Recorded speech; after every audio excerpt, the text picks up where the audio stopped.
Hello everyone, Ninja Nick 333. We are back with the Japan Championships. We have a Lugia player here on the left versus a Giratina Lost Box player on the right. As I said in the previous round, I'm not sure how I'm uploading these, but as I said in the previous one that I recorded at least, Giratina Lost Box seems to be a very favored deck in Japan, whether it is good or not. People just happen to like it. I think it kind of, like Miraidon here feels the same way. Just a lot of people just like Miraidon because you just find energy and go bar.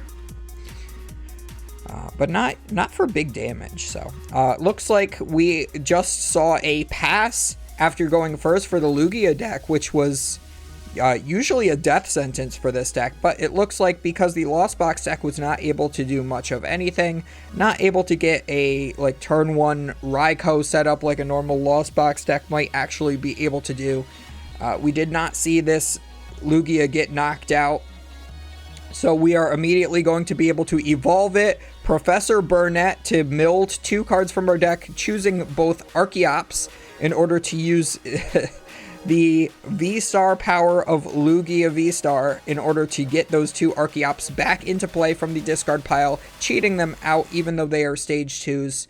It just does allow you to play colorless Pokemon from your discard directly into play. That's why you play the Lugia. That V-Star power is just extremely good, especially in combination with these Archeops that allow you to search your deck for 2 special energies and attach them to a Pokemon. So we're going to go ahead, use the abilities of both of those.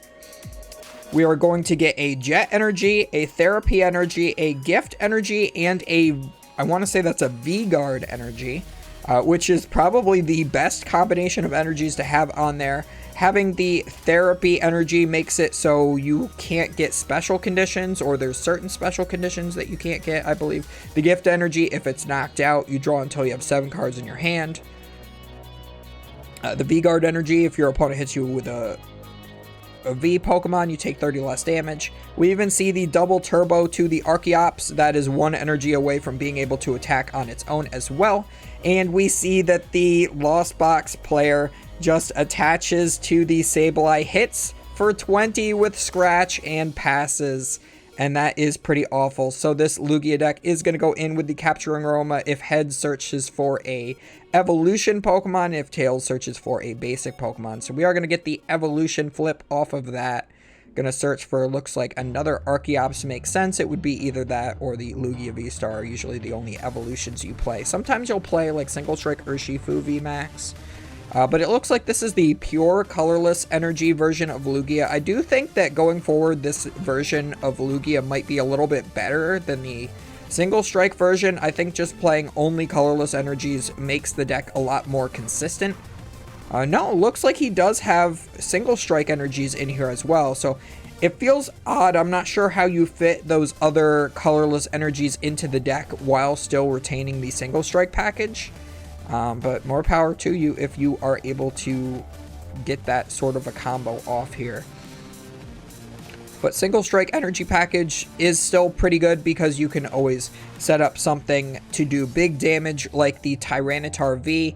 Single Strike Energy does provide 1 Fighting/Darkness energy, which can also boost the damage of the Single Strike Pokemon by 20. So if you slap enough of those on a Tyranitar, you can hit extremely large numbers, one-shotting even Pokemon VMAX, at the expense of having to mill yourself 4 cards. But there are situations where you could use its first attack as well, which starts at base 60, in order to mill your opponent of cards. So if you get into late game against a deck like this Lost Box, if they only have 2 cards left in deck, you could always mill them 2 with that first attack, and then they lose the game on their draw for turn. Which is always fun. So here we are loading up this Tyranitar here on the bench, 2 Single Strike energies to boost our damage by 40, as well as a Gift Energy in case it does go down, drawing until we have 7 cards in hand. I would have liked to see the V-Guard Energy instead of the Gift Energy, personally, but seeing as there are Jet and Therapy energies in this deck as well, maybe he had to cut copies of V-Guard in order to get there, which would make sense. Maybe instead of playing 3 V-Guard, they're playing something along the lines of just the 1. Or maybe 2. So the Sableye does go down just from the Lugia's attack for 220 damage. So we're going to go ahead and go straight into this next turn. We have the Colress's Experiment. We're going to get our 4th and 3rd cards into the Lost Zone, as well as putting an additional 3 cards into our hand. And finally, we get a Comfey here. That's pretty nice to see. We are going to be able to switch cart directly into that. Ooh, and gets rid of a Colress's Experiment here. You don't like to see that. I mean, they've used two turns in a row, but especially now, you're not very well set up. You'd really like yet another Colress's Experiment for next turn. But even if you do that, the Lugia deck will be going down to 2 remaining prize cards before you've even managed to do an attack of your own. So you really have to high roll from here on out. So if you are the Giratina player, what exactly do you do here? Well, first you're going to have to knock out the Lugia and the Tyranitar.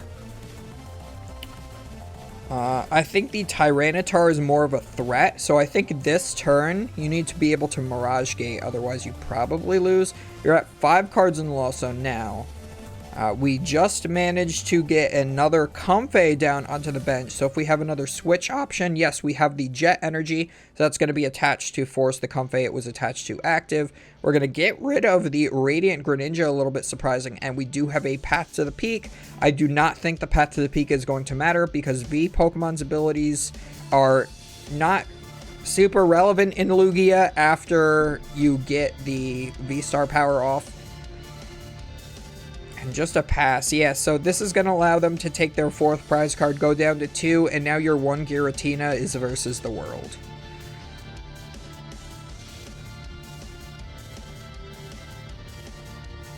So we are going to replace that Path to the Peak with Mesagosa. We're going to flip a coin. If heads, search our deck for any 1 Pokemon. Looks like that is a Tails. Usually those Pokemon coins have a black side for the tails, so pretty easy to tell from there.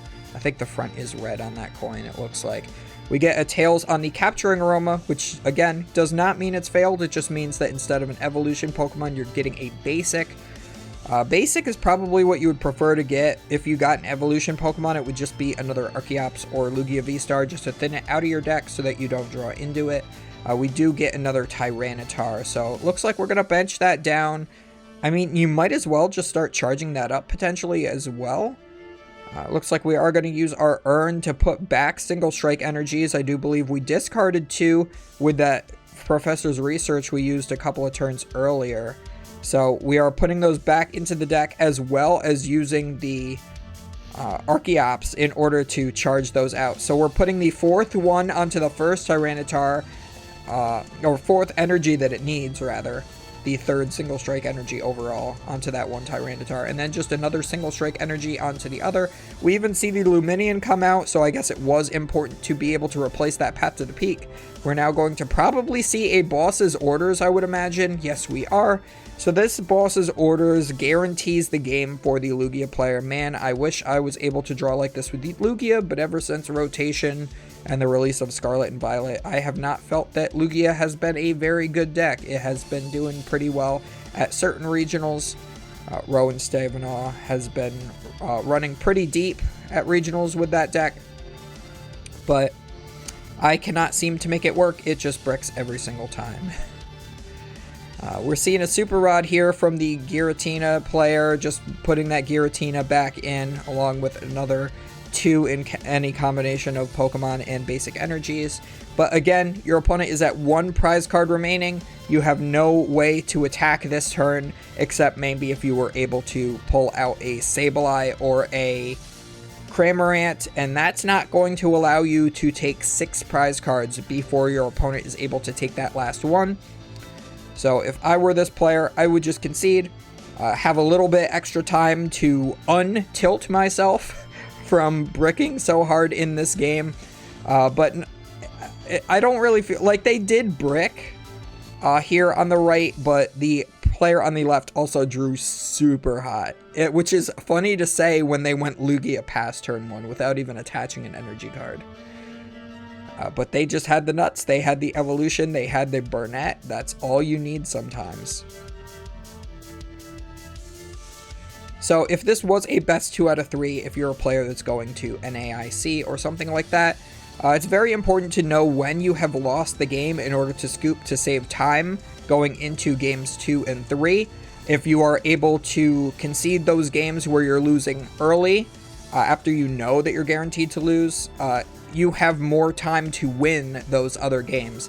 But in Japan here, it is best of 1, so scooping now doesn't benefit you except for the fact that you have more time to decompress between rounds. So if you just want to play Pokemon, if it's best of 1, just you don't have to scoop. I still have 14 minutes to play this game. He's like, I know I lose on the next turn, but let me just play this turn. Maybe I could get a little practice in for a future round. He is going to go for the boss's orders here. That is going to bring up this Tyranitar, who does have a thick 3 retreat cost. He does have those thick thighs that are saving lives. The Tyranitar will likely just be able to be charged up by 1 more Archeops, though, in order to be able to retreat. There's probably another double turbo in the deck, so even... Oh, and it's just in the hand. It doesn't even have to use a primal turbo whatsoever. Just retreats back into the Lugia, and this player has managed to take all 6 prize cards with the single Lugia. It did not matter how hot they drew, because the Lost Box player, again, was not able to do anything. So, yep, the Lugia player does win, and that is that. So, as always, guys, do not forget to comment, like, and subscribe. Those are important things to do for that YouTube algorithm, and we will see you guys next time.